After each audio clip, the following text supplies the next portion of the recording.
All right, thank you for staying with us, joining us for the news review. Time now to get down into the papers and get all the action. We'll also be talking about topical matters that we're going to be exploring later when we get into our big stories. And let me say bonjour to Bernice Aboubeidoulans. Bonjour, monsieur. Comment ça va? Oh, je me porte bien par la grâce de Okay, Dieu. that's where it ends. Thank you very much. Oh, je vais bien.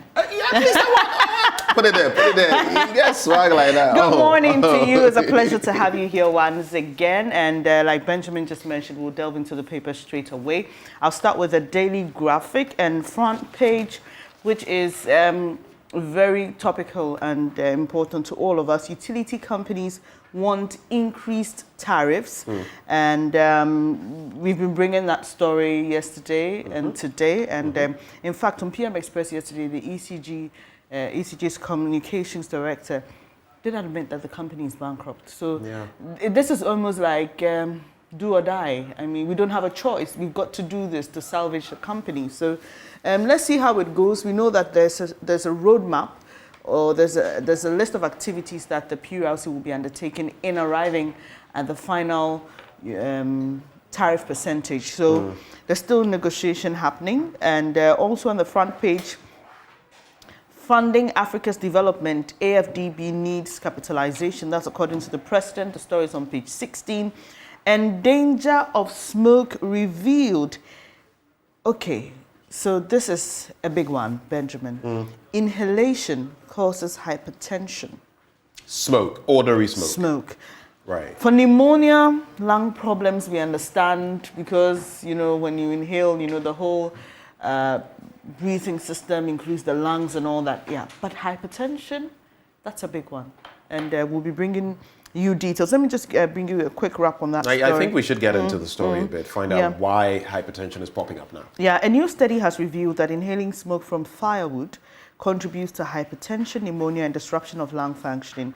The study by the Kintampo Health Research Center in the Bono East region, which is being conducted over a long period of time, is titled Ghana Randomized Air Pollution Health Study. Okay. Known as longitudinal research, and it began in 2013. So that's a very long time. Yeah. 9 years ago. Yeah. So it assesses the impact of household air pollution on people's health, and the researchers are still following up with respondents. So let me quickly go into the findings. Dr. Aboubakari says findings of the study indicated that when women use firewood to cook and inhale the smoke, it affected their systolic and diastolic pressure. So we're talking about the heart here. Yeah, so if you're somebody who constantly checks your BP, you know, these words will not be new to you. Blood pressure is measured using two numbers. The first number called systolic blood pressure. It measures the pressure in your arteries when your heart beats.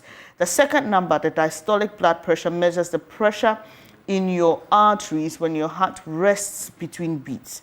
Now, touching on the study, Dr. Aboubakar explained that he used a population of 1,415 pregnant women and their infants in the study in the Kintampo area and South Districts of the Bono East region.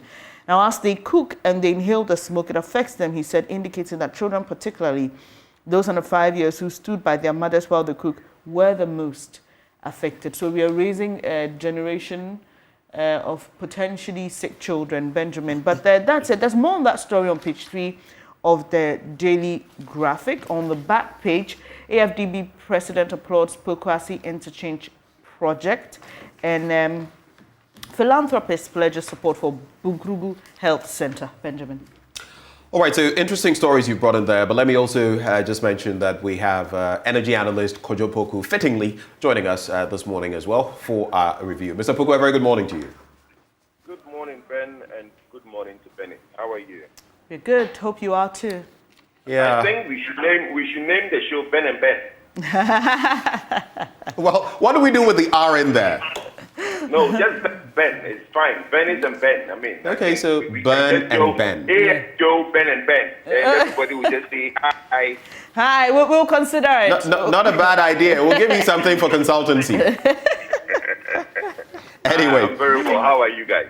We're very well. We could do with lower fuel prices and lower inflation, though. It's becoming pretty tricky. But So Bernice was talking about some of that, the PURC and its engagements with stakeholders. And you know, Bernice and Kojo, we've also had some of these utility providers tell us that, listen, we need this, else we're not even going to be able to deliver the services that we do as regularly, like clockwork, as sometimes we get it. But that ties into a story in the Daily Guide newspaper. Let me just get to that. It's on page 9. ECG proposes 148% tariff increase. And I just had to go back to that, as the Electricity Company of Ghana wants tariffs to be increased by 148% for 2022, and with 7.6% average adjustments between the periods of 2023 to 2026. Now, the sharp proposed increment, according to the ECG, is due to the gap between the actual cost recovery tariff and PURC approved tariffs, as well as the cost of completed projects. But we also know about the engagements. And let me just add, the Ghana Water Company Limited, for example, is arguing that while the average tariff per cubic meter in 2019 was $1.27, same was reduced to $1.13 as a result of the cedi's depreciation. So you see how currency not being buoyant, or is it bullish, is also affecting business as far as our utility providers are concerned. So, Kojo, for me, I'll just like to run by you. You have your stance. The utility providers, yes, they must get what they need. But in this instance, where even today we are grappling with inflationary rates going up, where do we go from here? What do you want to see as the PURC meets these stakeholders? Well, yesterday I was at the hearing at Alita Hotel, and I think my submission, I started it off by saying that we should situate this in a business context. We shouldn't situate this in a social context. Okay. Because these companies are limited liability companies that we want to basically be there to serve us. Now, nobody is saying that these companies should make profit, but at least these companies should be able to stand on their own 2 feet and break even. Now, if we look at the under-recovery, and when we say under-recovery, we are talking about bills that they are not able to pay. And this is not even talking about projects that they are doing. I'm talking about basic maintenance and things that they are supposed to do to keep the lights on. If somebody comes and tells you that, look, I am running a business, and this business I'm running, I'm not able to do the basic things I'm supposed to do because the rate you gave me, most of the things I engage in is dollar, and I import stuff, and I buy things, I give contracts out, it's dollar. When you gave me this rate, it was 5.5. 3 years on, it is 7.81. So in nominal terms, the rate you gave me has depreciated by this much, over 35%. Now, there are other things that we keep saying that we need ECG to do. We want ECG to be able to reduce commercial losses, which now is at 19%. We want ECG to reduce technical losses. Now, for the commercial losses, they don't have any excuse. The management, you just whip the cane and let anybody who's employed to do collection do the collection. But where the investment is needed is the technical loss. With the technical losses, when you have old machinery, you don't replace them, you only increase the losses. And these losses are factored into the prices. So if we initially do that investment, then in the long term, these machines are changed, the losses are reduced, then it is factored back in and we'll get a reduction in the prices. But let's put on record, it is not only ECG that came to ask for increase. Everybody, from GMPC to Ghana Gas to VRA to Gridco to Netco, everybody came and said that, look, the way things are going, I cannot operate if I am not giving something more. We all know that the Ghanaian is overburdened. I say that you are squeezing water out of a rock because everything that is happening today means an increase and lesser money in the person's pocket. If you ask me, where do we go from here? I think the government should step up and at least give the Ghanaian or the government workers 5% increase in salary. That's the minimum the government can do. Then it will push hold it. We know about the 7% already, 4 to 7%. You're saying that as of now, an additional 5% should be added? Yes, because that 7% that was done at the beginning of the year when we didn't know all these things were going to happen. You remember the president's famous speech of we know how to bring an economy back to life, but we don't know how to bring people from the dead.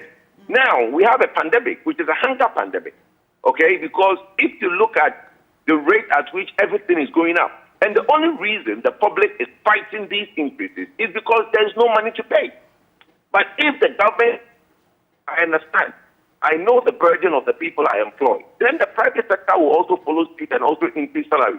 Now, government cannot ask the private sector to increase salary to the worker. If you the government that you are the majority employer in the country, you don't do same. So, look, let's not overbeat the issue. These increases are needed in a way, but the only reason everybody is saying why now is because people are overburdened, and you can't come and add on without somebody having to give a little bit more. And that is why I think that we should just oppose it, because I say this, though. If we don't pay it in tariffs, we'll pay it in taxes. Now, let me explain. If there is a closed loop, the money is needed. ECG and all the companies in the value chain are owned by government. If the energy sector indebtedness increases as a result of under-recovery, then the government will be now burdened with that money, and they have to collect taxes from me and you to pay for that energy sector debt. Right. So, you understand? So whichever way, somebody has to pay for it. Okay. And people say, oh, government should pay for it. Who is government? Government is me and you. So we either pay for it in levy or we pay for it in taxes. One way or the other, we have to pay. All right. So talking about debt, there's this story on on page 4 of the Business Finder is written by Julius K. Sachi. Stop granting loans, retrieve existing ones. GNPC has been advised. And Tema Oil Refinery owes GNPC since 2011 and is to the tune of $58.4 million. Government of Ghana also owes GNPC and it's $23.2 million as of the 2021 full year. The Ministry of Finance also owes GNPC $26.9 million and $17.2 million, all for enclave roads from 2015 to date. That's a lot of OPPP. Yes, and GNPC did not recover any loan amount in 2021. Now, this comes back to the question on the efficiency of our state institutions. Considering where we are now, you talk about the fact that we either will pay for levy, for these debts in levy or taxes. There's the e-levy people are dealing with a lot of pushback, but government finally had its way. Now you're looking at the prices of goods and commodity rising. You're talking about these companies, power distributors, demanding a rise because they say they are bankrupt. If they don't do this, they cannot get back on their feet. Will you say we have a crisis on our hands? What was the question? I didn't get the last part. Sorry. I'm saying, would you say we have a crisis on our hands? Yes, we have a crisis, and that is the energy sector indebtedness. The problem, like if you want to start mentioning the energy sector, the list goes on and on. Look, the fundamental issue is that most of these indebtedness is a dollar-denominated indebtedness. And when we now receive monies locally in cities, it's like the ESLA, okay? We basically had a debt. We didn't pay off the debt. What we did was that we bonded the debt. So we moved the debt from one book into another book. Then we collected money and paid off the people that owed to go away, but the debt is still there in the bond. Now, what the extra is supposed to do is to collect money from the petrol and these bills that we pay to pay off this money. But guess what? The money we are collecting is in city. And day on day, when the city is depreciated, we are collecting less to meet an amount. You need 10 cities to be able to pay off a debt. Then the city depreciates. So now you need 20 cities to pay off that debt. The city depreciates. You need 30 cities to pay off that same debt. So we are really on a treadmill, okay? We're not going anywhere. The most important thing for me today is not to look at these problems, because these problems have always existed. It existed 5, 6, 7, 8, 10 years ago. Let's look at how to get the Ghanaians through this period. We all know this period is temporarily because of the war in Ukraine. We don't know how long it's going to go on for. But I think the government, the same agency it treated the COVID-19 pandemic in 2020, should treat this as a pandemic, because we are in a crisis. Okay? Now, just to go and see the COVID-19 is gone, there's no more pandemic. Look, in the UK today, and I'm sure it's happening here, people are deciding what to heat their house or eat. People are having to sit at home and make a life decision. Do I eat or do I keep warm? And I'm sure today, if some of these increases happen, somebody will have to decide, do I walk or do I take a taxi? Because if I walk, I can now have food for the afternoon. Do I put my light on or sleep in the dark because I can't afford the bill that's going to come? So government needs to come up front and center and say that, look, yes, we are in a hunger or no money crisis. What does government do for its people? And this is the time to step up. Finally, on this bit, before we bring in the other papers, with all the suggestions you've put in, if government says it's going to heed your advice, would you say that it would get worse before it gets better? Or if government listens to the expert advice being, preferred on different platforms, we will be straight up on the road to better times? No, it won't get worse before it gets better because our economy is not resilient enough. One, we've not been able to go into the bonds market to borrow to supplement our budget. So what you see day to day is government going into the local market to try and raise money. Until we're able to go into the bonds market, we don't have any external money coming in, and the only ones we have is what we collect locally as revenue and what we can mop up in the bonds or in the debt market in Ghana. So that is a crisis.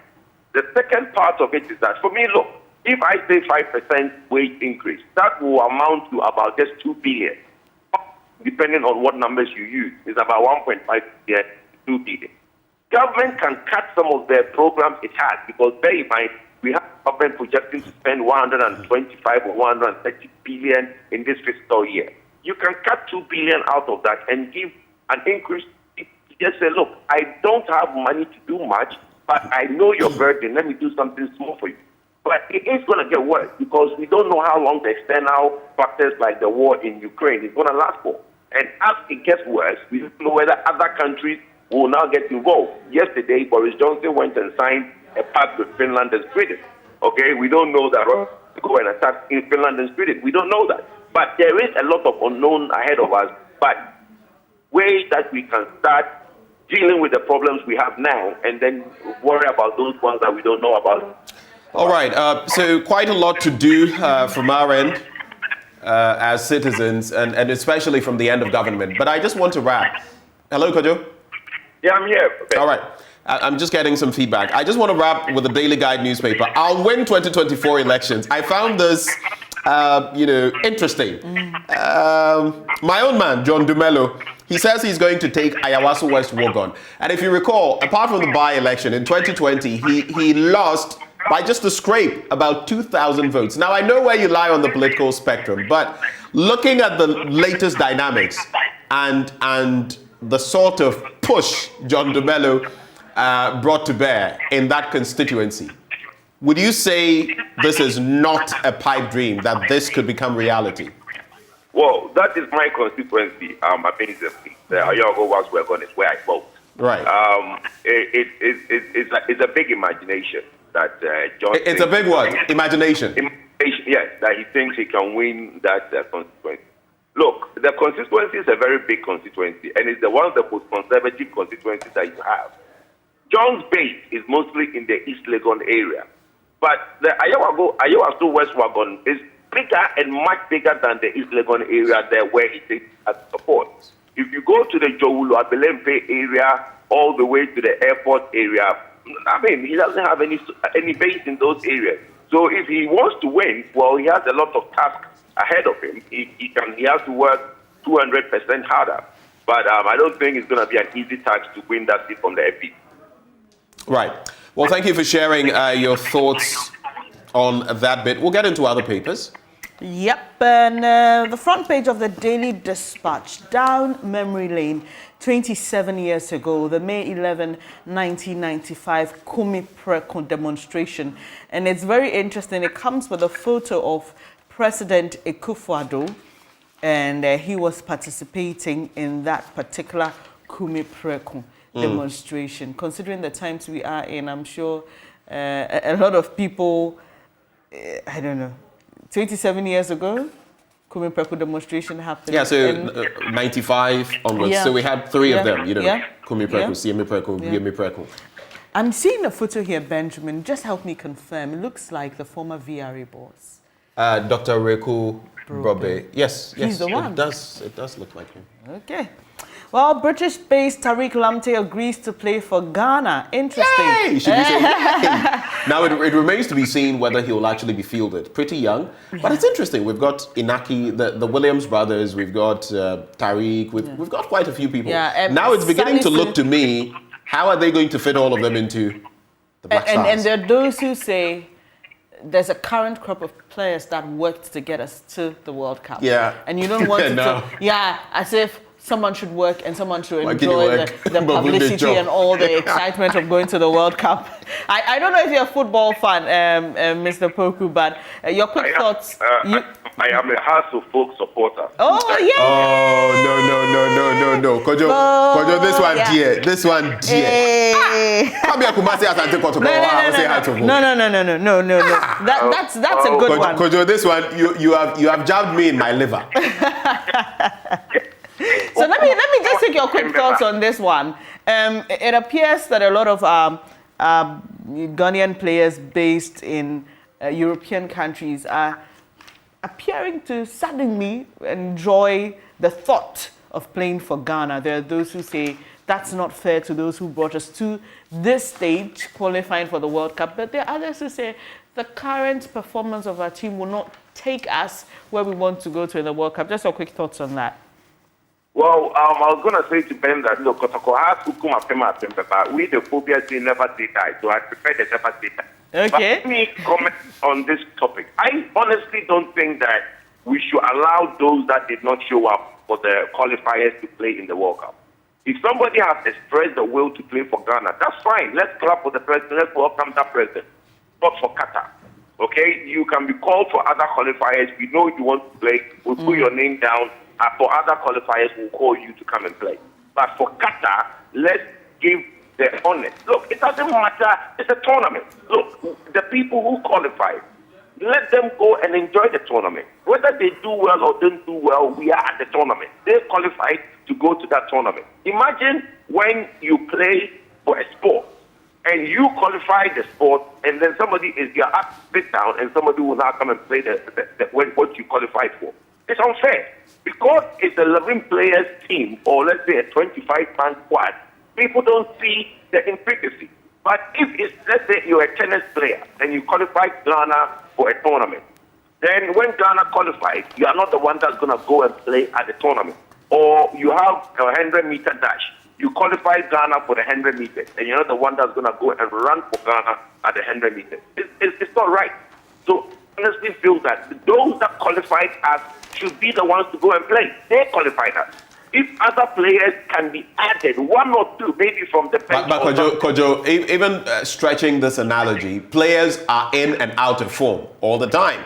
I mean, so it is only good that we have backups, if you like. I mean, these are not backup players, so to speak. Some of them are playing, they are in the first teams across Europe. But I'm saying that we need these players. I guess the difficulty would be getting that short list of 23 or so players for the World Cup, because it means then that will be official and some players will have to be axed from the list. But beyond that, I don't see what the problem is.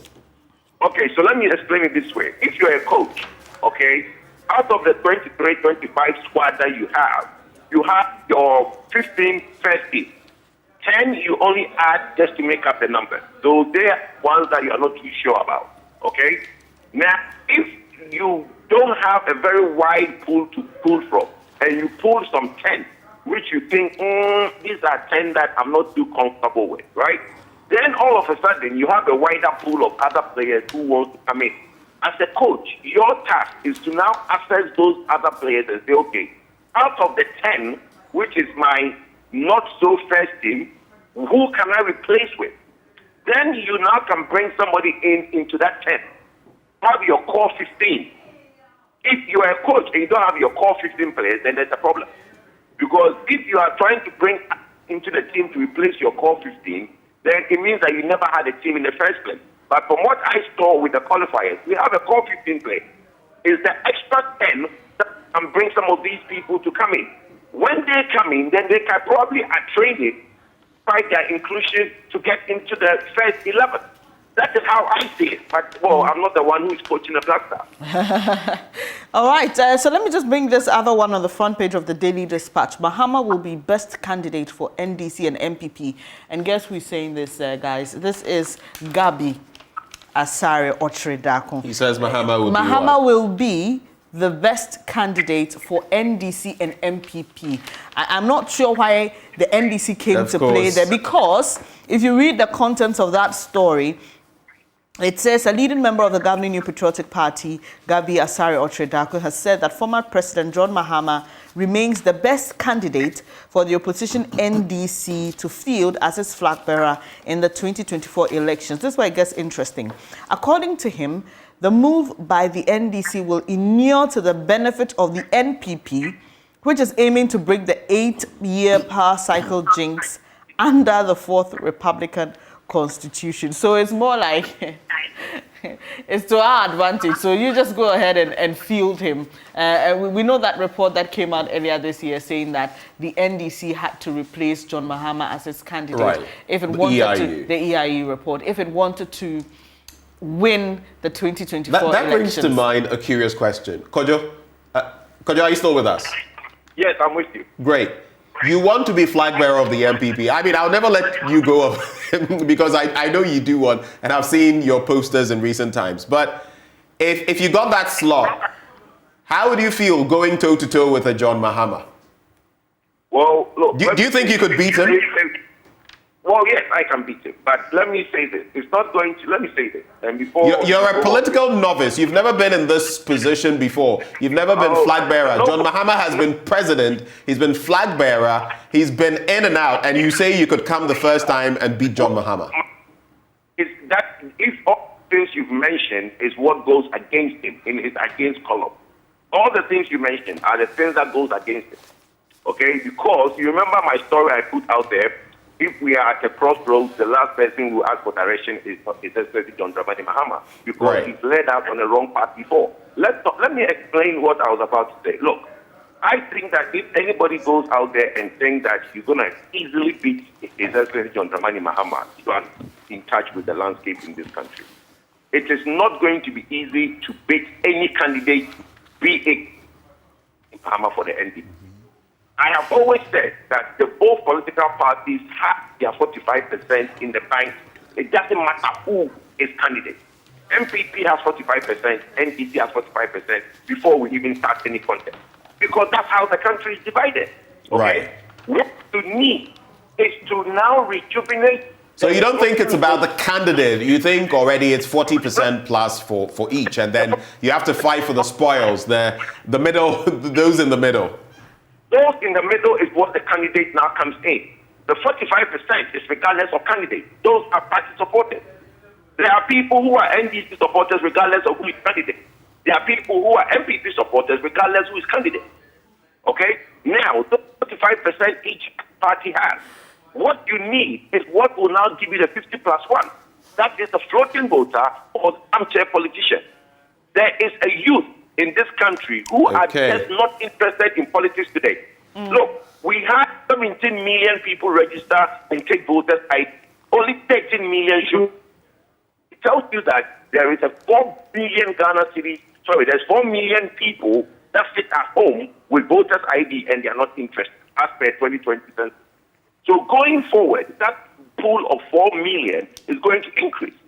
So anybody who wants to break an 8 or come back needs to find an ingenious way to bring the youth to the polls.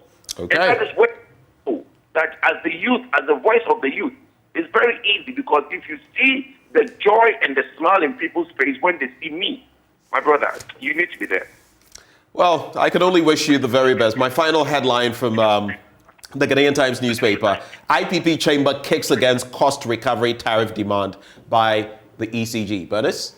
Yep, and those were part of the stories we read earlier about that PURC meeting. But there's a story on the front page of the Ghanaian Times. Let's raise funds internally for development. President urges African leaders. Right. He's been talking about the fact that Yeah. we shouldn't continue going to the Bretton Woods institutions, especially the World Bank.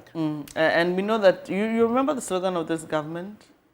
That Ghana remind me, which Beyond one? Aid. Ah, yeah, Ghana Yeah, it's Beyond been a Aid. while. It came on in the yeah, course yeah, of yeah. the... It's been a while since I heard that expression, and I remember before the e-levy was passed, there were those who say we either go ahead with the e-levy or we'll be forced to go to the IMF, and so it appears the president is still bent on ensuring that Ghana and other African leaders get to the point where Says we are even the beyond US, aid. the US gets aid. But of course, the mantra doesn't mean that we're an island in the global economic or financial network. It means that we'll try to do more for ourselves. But there's this one on security, Benjamin. Schools in Boku closed down Yeah. following renewed Yeah. chieftaincy Yeah. disputes. And Boku still appears to be a major problem when it comes to security here in Ghana. Talking about that, though, there's this story on the africanews.com about 8 soldiers in Togo being killed in a terrorist attack. And this is according to government. And then the reason I'm bringing this up is yesterday on the 6 a.m. news, security analyst Dr. Vladimir Intridanso raised concerns that, look, it may be closer to us now more than ever. Emmanuel Bombande has been, saying same. And it's getting closer. I mean, what? The last time about 5 kilometers. I mean, how far away is that? Yeah. And I ask myself sometimes, how prepared are we? I mean, if it's 5 kilometers away from your doorstep, that is a problem. And we know about why I get even more worried. We've seen what has happened in Nigeria internally. We've seen what has happened in the sub-region, all the countries surrounding us. Burkina Faso is dealing with its own menace, Guinea, Mali, and all of that. So if it's coming to our doorstep at Togo, it's problematic. It's very, very worrying. And so now, we are dealing with all these economic issues. And then, you're also being told, don't forget that there's a threat on your security as well. Kojo Poku, your thoughts on this, even as this appears to be inching very close to us? Hello? It's up.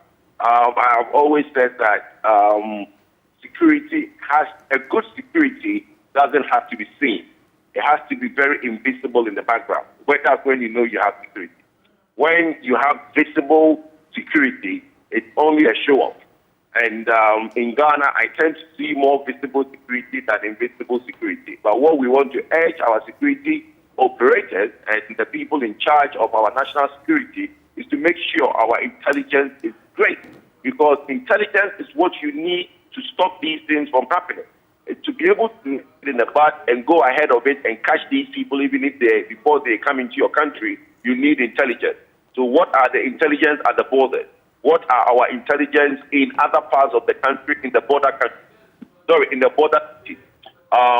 Those are things that we need to work on. If it's here, then it's difficult to stop it. So for me, look, let's just make sure that we create the awareness as we are doing today for the security apparatus to sit up and make sure that our intelligence, as I said, is up to scratch. And in that story, let me just mention, because our defense minister is cited in that story, and it says at a meeting of West African defense chiefs last week, Ghana's defense minister, Dominic Nitiwu, said that in 3 years, the region had suffered more than 5,300 terror-related attacks, claiming around 16,000 lives. And that really is something to digest. Our sub-region is becoming a hotbed for a lot of terrorist activity, something we must nip in the bud before it overruns us all. And when you also consider how this has devolved into putches, military coups d'etats and all of that, and with justifications for those. I mean, in Burkina Faso, I think, justification that the president was not doing enough against terrorist activity. So there's a whole lot that we have to look at to prevent a further escalation. But this is where we'll have to say goodbye, Kojo Poku. But thank you so much for joining us this morning. I thank you, Ben and Ben. Have a lovely weekend if you don't speak again. All right, you have said. So, Bernice, time to go. Yes, time to go. But we'll bring you sports shortly. I love sports, and so I'll be waiting to see what... Have you heard that Erling Haaland has been signed technically by Manchester City? That's a big one. Yeah. That's a big move. Yeah. Because a lot of teams have been trying to get him on board, but it's interesting. We'll see whether he can step into the shoes of a certain Sergio Aguero. But my Manchester I miss United him. is looking at Frankie de Jong, and we'll see how things pan out. You think Yes. now it's There are going so cool for you? There are too many Manchester From United fans in Intimidao. my home. There are too many Manchester United fans in my home. Truth is, I'm a Spanish, girl. I enjoy Spanish football more. So Yo. I'm a Real Madrid fan, but in the EPL, I sympathize with Liverpool. So, well, it's looking good for them now. Let's see how it goes. Ayo. And Ladies that and final gentlemen, between Real Madrid and Liverpool is a big one for me. But Liverpool will beat you guys. I predicted it here, live, on air. You want to do want a this bet? again? You said want a bamba? Chelsea. You said You want a bamba? Listen. You want to chill with the big that's boys? Not Chelsea. You said Man City. You guys go wrong, kitty, kitty, you said, go wrong, wait. kata, kata. We're quickly wrapping up, but I need to mention this since you've brought this in. You're so confident about your prediction. I am saying that Manchester City, it was just a glitch in the system. Liverpool is going to beat Real Madrid. There's no way Real Madrid is going to beat Man City. There's no way. And I said, relax. When it comes to Champions League, listen, when it comes to Champions League, it's Real Madrid. Thank you very much. Sports is up next.